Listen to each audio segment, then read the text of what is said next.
Hi guys. Should versus must. I had some technical difficulties the first time around. Hi guys. But I did want to show you my Spartans shirt that I cut the sleeves. Isn't it so much better? I don't know why they don't sell tank tops and muscle shirts. It's always a t-shirt, and this is a child, so I got a woman's small and a child's large. The child's large was smaller than the woman's small, so I took my son's. Am I crooked? I just want to make sure I'm not crooked. I had some technical difficulties. My phone totally just shut down. Hi, Deanna. Hi, Amy. I'm back. Yeah, I had some problems, but I'm still cutting the damn cucumber. I didn't get anywhere. Should versus must. You know, should. The things we're supposed to do.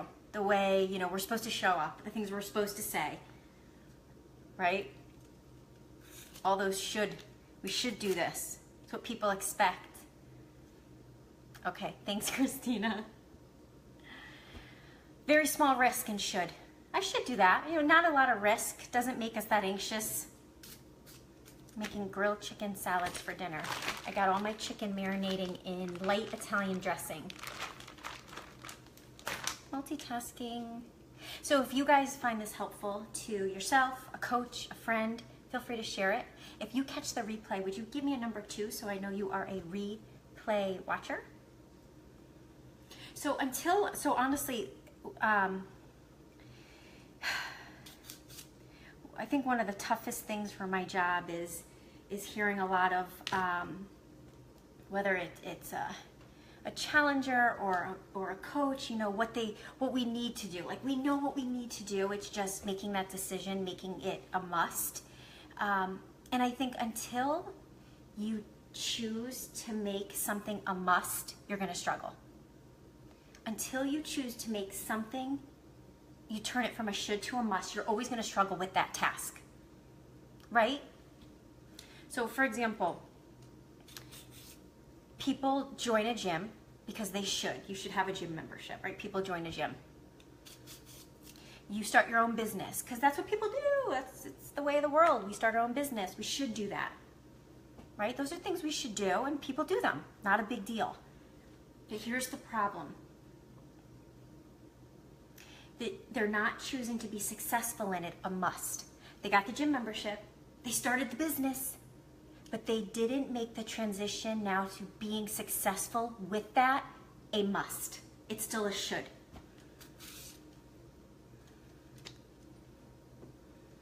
You know, we should go to the gym 5 days a week. We should listen to our personal trainer. We should read all of those books, and we should get on that call, and we should wake up a half an hour earlier. But we don't.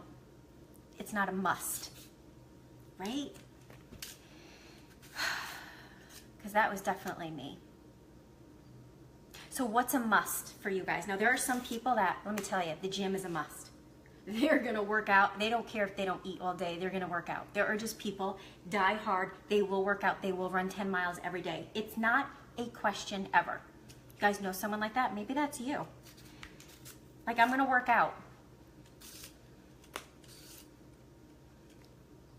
They must watch their favorite show. Who watches Game of Thrones? Do you guys hear? Like, I could be anywhere and I hear, oh my God, I got to get home. I got to watch Game of Thrones. And I'm not knocking it. I've seen it. It's non-negotiable. It doesn't matter what's happening in the world. They must watch their show. It's a must. There's no negotiation, right? So what are your shoulds? What are our shoulds? And what do we know we must make a must? Okay, that makes sense. What do we know we must make a must? So, quick story. Hopefully you guys are multitasking. And again, if you think this is helpful for anyone, please feel free to share it. When I worked full-time in a children's court, it was a good job. I fought really hard to get that job. I was so happy. I would say no, about 5 years in, there were all these like pay freezes and state employees were getting laid off, and they were talking about downsizing and closing our regional courts, closing them, like shutting the door.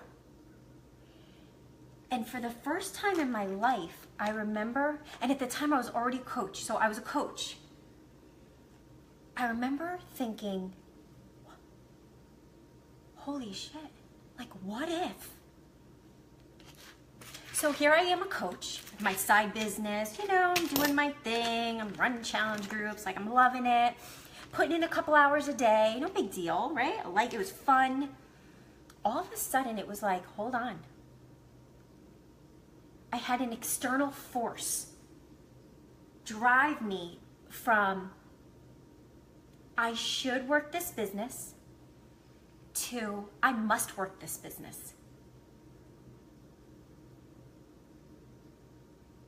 And that's a pretty scary place to be. Guys, same with something like this. How many say, I really should lose 15 pounds? I really should lose 15 pounds. I don't really feel that good. Oh my God, like I run after my nephew and I'm exhausted. I feel like crap when I wake up.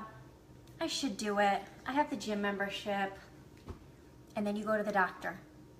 And the doctor says, you must lose 15 pounds because you're risking your life. No more salt, no more soda, or I have to prescribe this medication. Come back in 3 months.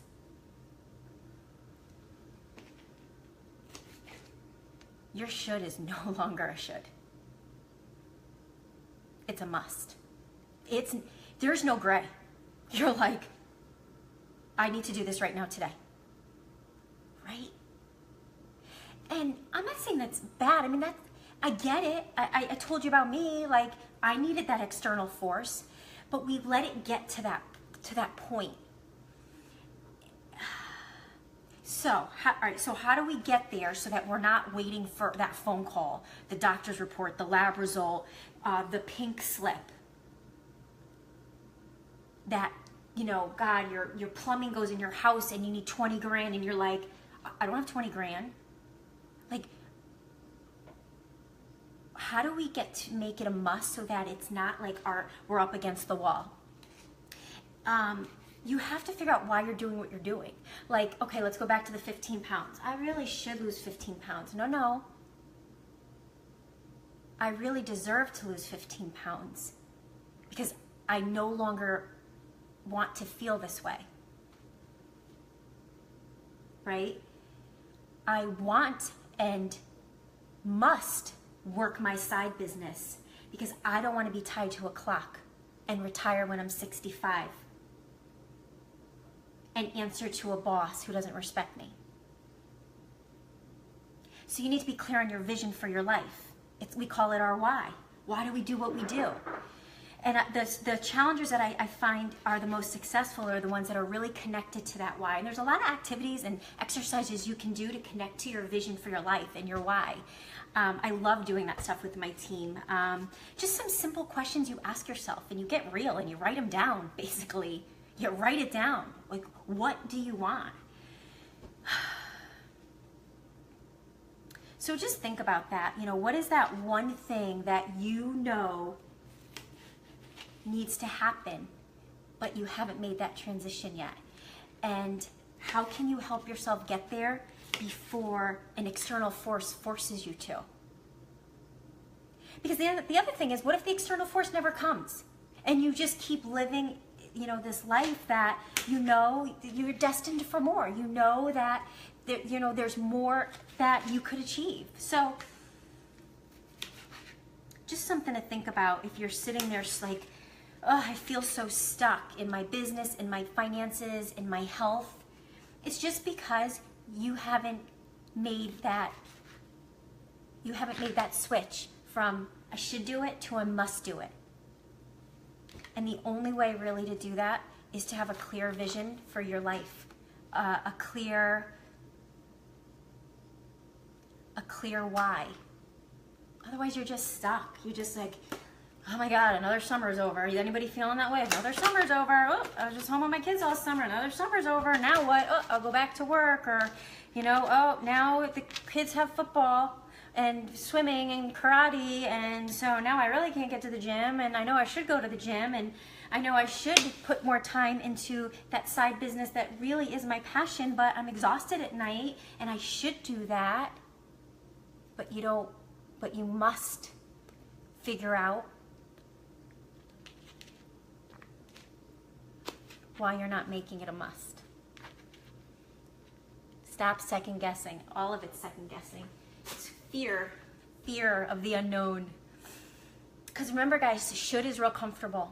We like comfort. I like comfort.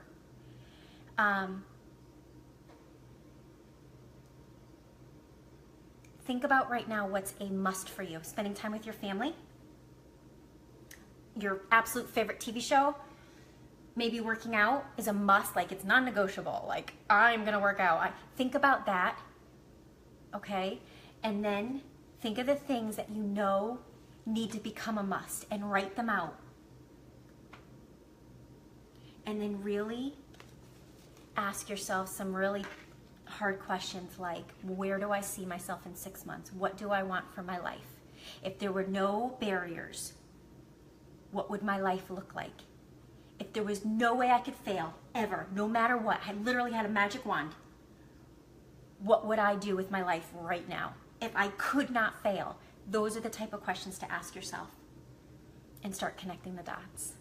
It's not easy to do, but you can do it. And I have some really good questions that kind of help get you there if anyone's interested. So thanks for listening while I cut tomatoes. I needed an external force. Thank God I had that fear. If I hadn't had that hanging over my head, like what if I didn't have a job? You know, I like to think I would still have a successful business, but it might have taken me longer to get here. I don't know. We don't know. With that, grilled chicken salads for dinner. Super easy after football on the grill. I'm gonna cook on that grill all damn winter. I don't care. Okay, guys, go Spartans. Have a good night. See you soon.